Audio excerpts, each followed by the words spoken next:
Hi, so this is Marcy Stamper, and I'm here today with Janice Dickinson in the K-Root Studios in Twisp, Washington.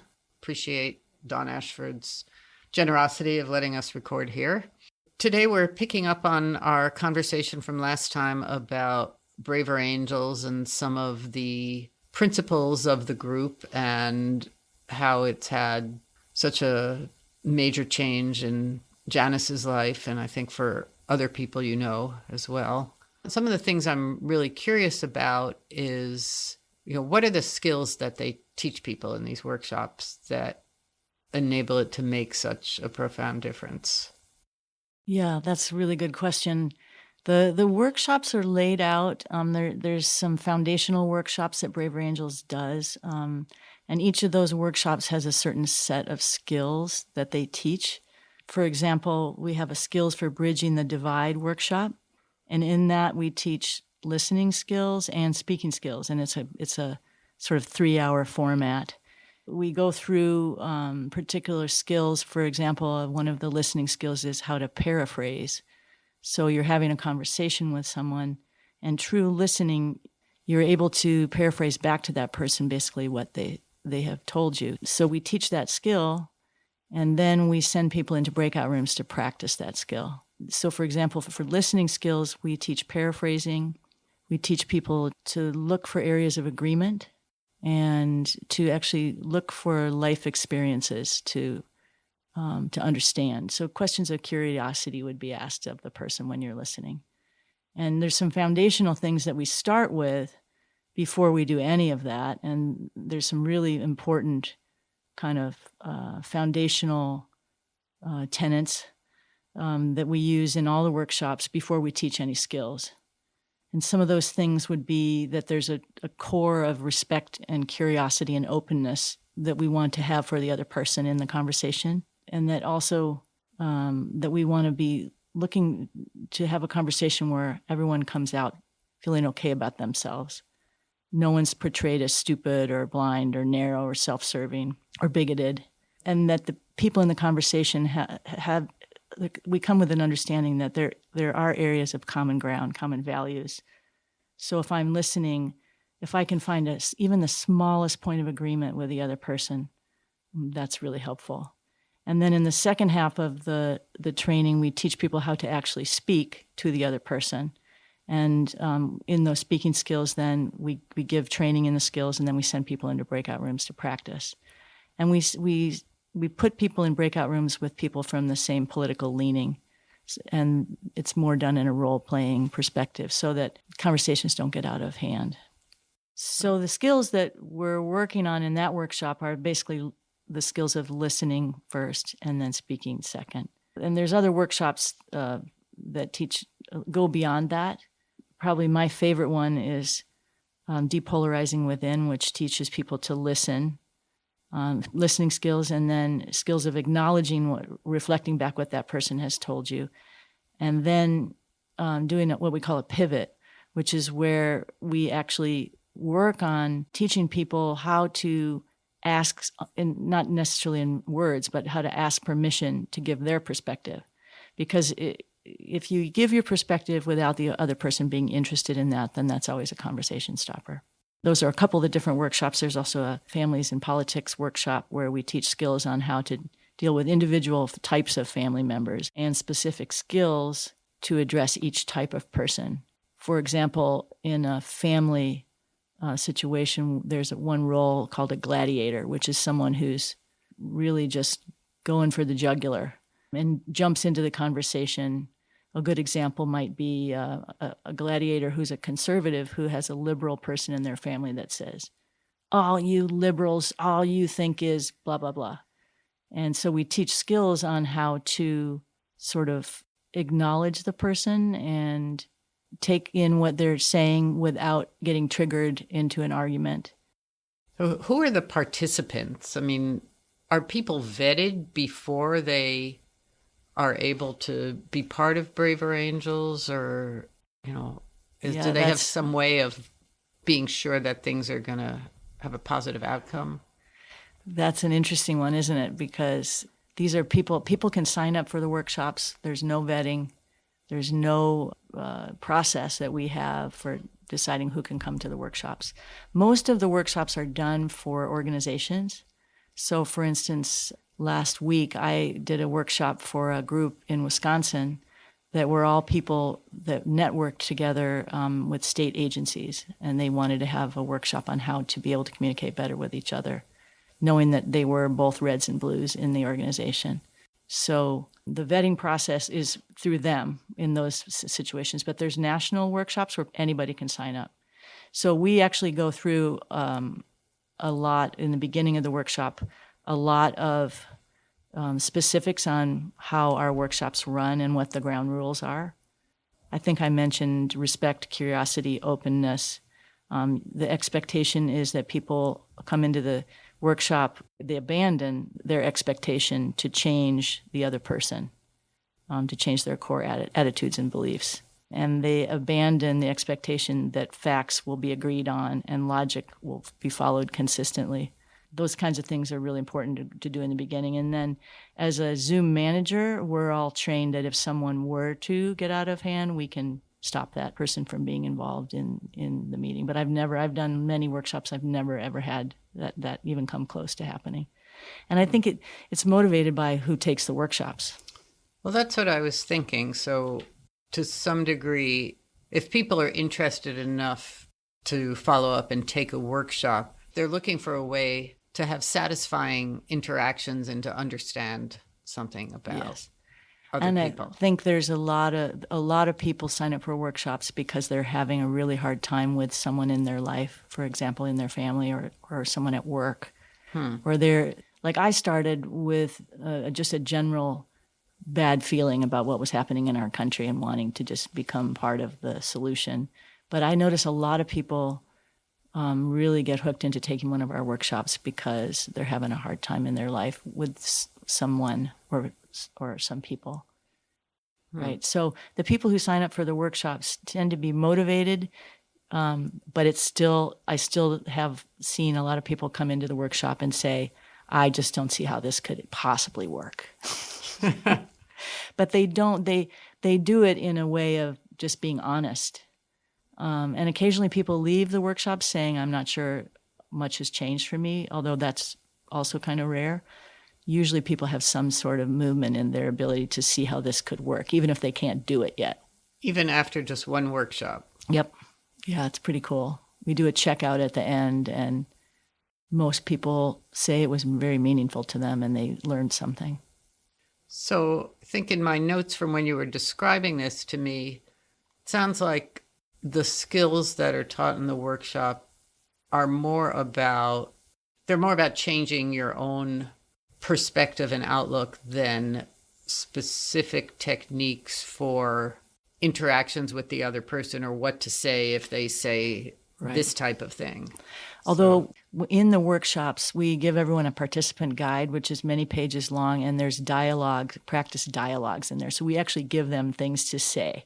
Like in the skills workshop, the Bridging the Divide skills workshop, we have a couple of choices. You can talk about gun control or immigration. And we have a script that you can read of your side of the conversation. And it makes it a lot easier for people to practice in the beginning when you give them what they can say. And then later, people will have to learn to improvise within that structure. So are they both reading from the script? They're both reading, but not at the same time. So what we send people into a breakout room, and if both people in the breakout room are reds, they're given a script where the person who's role-playing is reading from the script, and then they're having to respond to that. So the role player is the red person is reading what a blue might say, and the other red person is having to respond to that. Right. So one person is having to dig within themselves and find some more compassionate way of responding. Yep. Right. With the skill, and we do skills one by one, like in the families workshop, we go one family member at a time. These are the specific skills to use with a gladiator. Go practice that. These are the specific skills to use with a sniper. Go practice that. And then we come back into the room, all of us together, and have reflections on how was that for you? What went well and what didn't go well? I think you were saying that the changes you noticed that this had brought about, for instance, in your relationship with your father, didn't really come from learning different things to say to him or different ways of reacting. Is that true? It was Yeah. on a more internal level? Yes. I think that that's accurate, that it was more the place that I was coming from.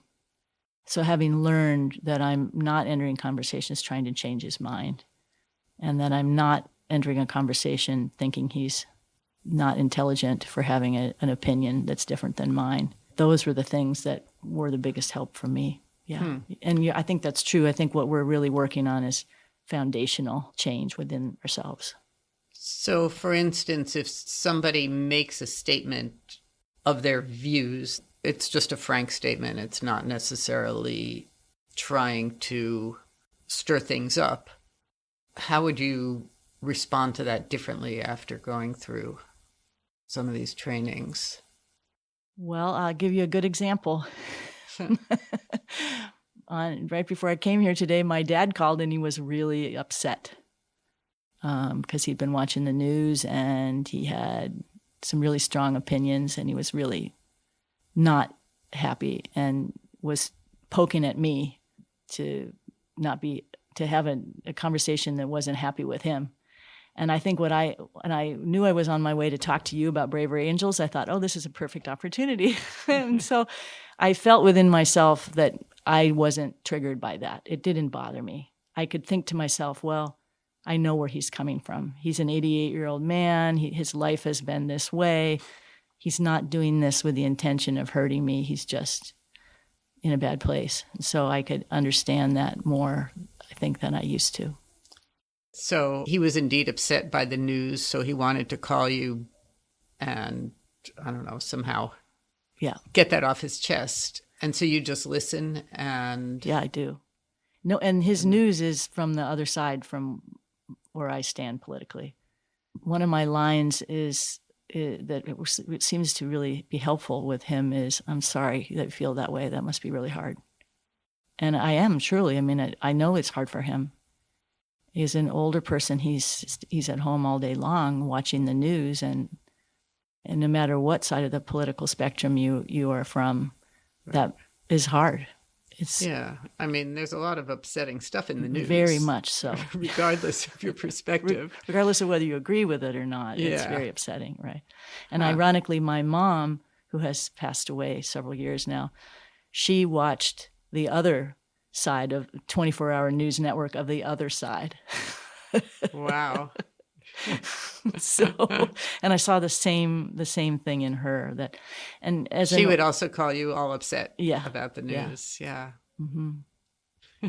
And maybe that helps now that I've seen both sides, to know that this isn't so much about issues as it is about where we are in our lives. And I know that both my parents, because they have some sort of dementia, are sort of trapped in their chair watching TV most of the day.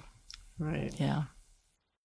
Well, I was thinking that maybe one of the things that makes Braver Angels so successful is that, compared to sitting and watching the news where you're totally passive, I mean, it's coming at you and you're having reactions to it, but you can't have a dialogue or you can't do anything other than then go call your daughter or call someone else and say, oh my gosh, I'm so upset by this.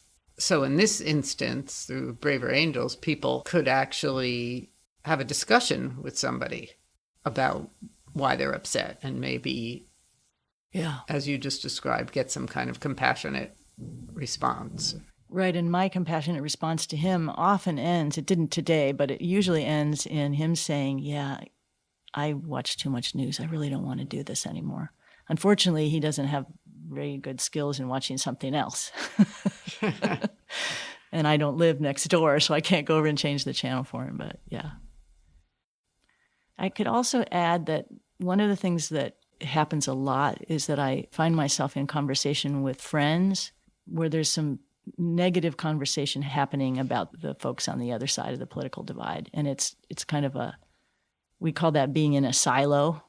At Braver Angels, we talk about being in your own silo of political leaning And I can actually say things now that are a little brave and say, well, I actually have some friends on the other side, and here's what they're saying. This is what they're telling me, which is, probably different from the conversation that my friends are having. And I've learned how to say it in such a way that I don't cause the conversation to be completely stopped. And then are they interested in hearing that, and it ideally Sometimes, gives them some insight? mostly not, but Uh-huh. but what it does is it neutralizes that negativity. Usually that stops.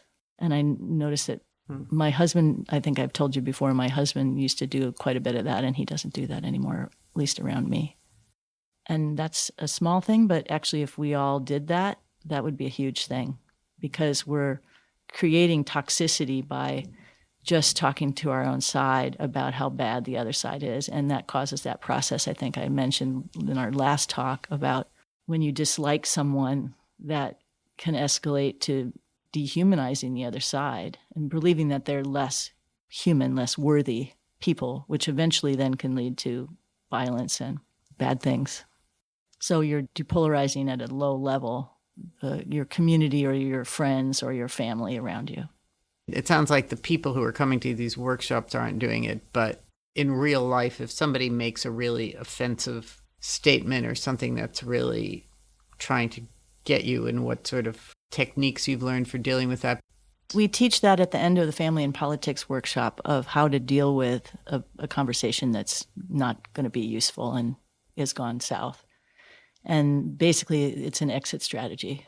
If you're entered into a conversation with someone who's attacking you, or someone who's has no good intentions, there's no reason to continue that conversation. And some people are really good at ending that with humor. Other people can redirect. Other people can say, "Hey, can we talk about this another time when I'm not so hungry?" or or when we're not at Thanksgiving dinner. So it sounds like the participants in these workshops are, for the most part, coming with an open mind, and they've already realized they want things to go differently. But I imagine that still in the course of our daily lives, occasionally you do have an interaction with someone who might say something that's really offensive, or where they're actually trying to get a rise out of you. So does Braver Angels teach you any techniques for dealing with something like that, so it doesn't become contentious? And ironically, those types of conversations most frequently happen in families. You wouldn't think that would be the case, would you? That you'd think families would be the safest place for people, but often it's the most deadly. So we have a lot of participation in our Family and Politics workshops around the holidays time, because people are going to be more with family than they have been. And we actually teach a set of skills for exiting a conversation which is clearly not going to be healthy or useful. And people have different ways of doing that, so we give lots of ideas. One of the things is it's sometimes possible to use humor for some people, making fun of yourself or doing something to change the conversation. It sometimes works. I will say it helps how you feel inside, that you're not, if you feel yourself triggered by that, that's time to exit quickly. If you're not triggered, but the other person is being just genuinely a jerk, then we teach these strategies of humor, or suggesting to the person that maybe this would be a conversation we could have at another time in a better environment. Like, for instance, if this is a Thanksgiving table, Uncle Joe, I'd like to talk to you about this more, but let's not do it here. Can we do it another time? Because we're at Thanksgiving dinner, and for me, that's not a time to talk about this. Something like that. But you find a way either to completely exit. I mean, if you have to get up and leave if someone's attacking you, then obviously that has to happen.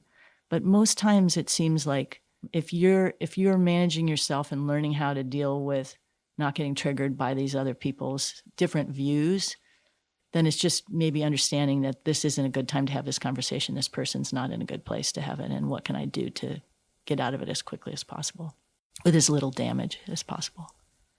Marcy, there's one thing that I haven't mentioned that would be really useful, and that is that when we're teaching people to listen, we also teach them to understand that that doesn't mean that they agree with the other person.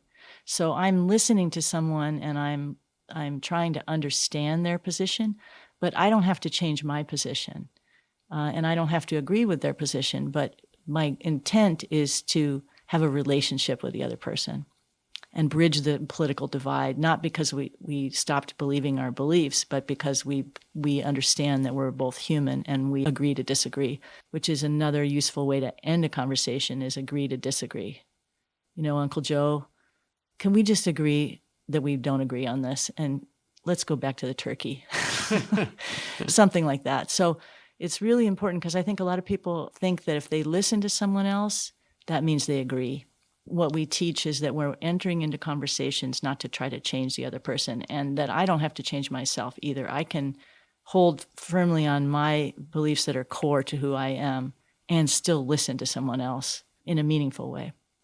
And do they encourage you to even ask more questions to understand better where that person's coming from? Yeah. We teach to look for experiences in people's lives, stories and experiences that have led them. Like, for example, a good question is, so how did you get to this perspective? What has happened in your life that you think is behind why you believe what you believe? And then hearing a story, and it not only opens up the other person to a different place than they've been in when you're asking for a story from their life, but it helps you understand where that person is coming from. And that's been so useful to me. I've read several books that were written by politicians or people from the other side of the divide from me. And once I read those, and I was out of my information silo, once I read those, I could say, oh, now I understand. It makes sense to me why they believe this. It doesn't mean that I agree, but I understand now how they got to that feeling. It really makes the whole situation less toxic, because it's humanizing to understand that someone believes something because of their life experiences. Right. It makes sense that obviously, depending on what's happened to you, is going to influence the way you see things. And also where I'm getting my information. I think we can try in a conversation to understand where that person's information's coming from, and probably it's from a different place than I'm getting my information. Okay, so if people wanted to get involved with Braver Angels, what are some of the things that you would recommend? Are there local events? Are there online things where they could listen to lectures or read or sign up for some of these workshops? Yeah, the most immediate and simplest thing to do is to go to braverangels.org, and that website is just chocked full of workshops, debates, those kinds of things. But they also send out a weekly email, sometimes twice a week, with all the upcoming events. And it's very simple. You don't have to become a member to sign up. Becoming a member is $12 a year, and it helps support Braver Angels. But you don't have to be a member to participate in workshops or receive the newsletter. And then locally, our alliance is always working on new things, on workshops. Right now in our area, everything is on Zoom, but that could change and hopefully will change. But a lot of the things on Zoom are fantastic, and they're really easy to get to. It takes a lot less time to attend something on a Zoom workshop, and they're well done. And we have a Western Washington Alliance and a Central Eastern Washington Alliance, of which I am one of the co-chairs. And we have a website that has all the upcoming events for our state, which is braverangels.org. Or you could just Google up Braver Angels Washington. And that website has more relevant things to our local area. Something that I'd like to share is my email address in case anyone would be interested in contacting me, because I have my finger on the pulse of a lot of different levels. It's an easy email, winthropfitness@gmail.com. I'll just say that again, winthropfitness@gmail.com. If anyone would like to contact me, I would love the conversation.